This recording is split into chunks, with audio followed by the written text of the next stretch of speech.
নমস্কার, আমার সকল দর্শক বন্ধুদের জানাই আমার চ্যানেলে স্বাগত।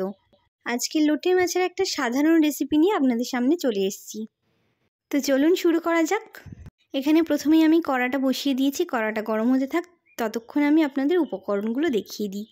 লোটে মাছের এই রেসিপি রান্নার জন্য লোটে মাছ তো লাগছেই, তার সঙ্গে লাগছে পেঁয়াজ, টমেটো, এখানে নিয়ে নিচ্ছি শুকনো লঙ্কা, আদা, কাঁচা লঙ্কা, রসুন।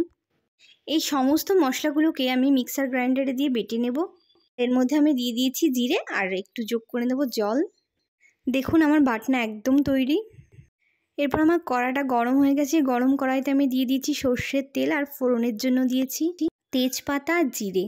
তারপর একটু কুচি করা টমেটো দিয়ে মশলাটাকে দিয়ে দিলাম। তারপর একে একে লবণ, হলুদ গুঁড়ো দিয়ে দিতে হবে আর দিয়ে দিলাম পরিমাণ মতো চিনি। এই সব উপকরণ একসাথে দিয়ে এবার এটাকে ভালো করে মশলাটাকে ভেজে নিতে হবে যতক্ষণ না তেল ছেড়ে দেয়। আর এদিকে পেঁয়াজটা আমি আলাদা করে বেটে নিয়েছিলাম, সেটা আমি দেখাতে পারিনি। তো পেঁয়াজ বাটাটা দিয়ে দিলাম, দিয়ে মশলাটা কষিয়ে নিয়ে এবার আমি মাছগুলোকে দিয়ে দেব। এটা তো খুব নালক মাছ, খুবই নরম হয়, বেশি নাড়াচাড়া ওই জন্য দেওয়া যায় না। অল্প একটু নেড়ে নিয়ে ঢেকে দিলাম। 5-7 মিনিট ফোটার পর দেখো ঢাকনাটা খুলে নিচ্ছি।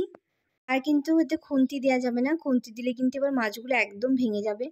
তো আমি সাঁড়াশি দিয়ে কড়াটাকে ধরে একটু নাড়িয়ে চাড়িয়ে নেব, দিয়ে 1-2 মিনিট ফুটতে দিলেই কিন্তু একদম রেডি।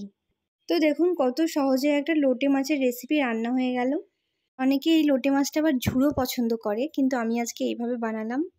ভিডিওটি ভালো লাগলে লাইক, কমেন্ট, শেয়ার করে দেবেন। আজকের মতো এখানেই শেষ।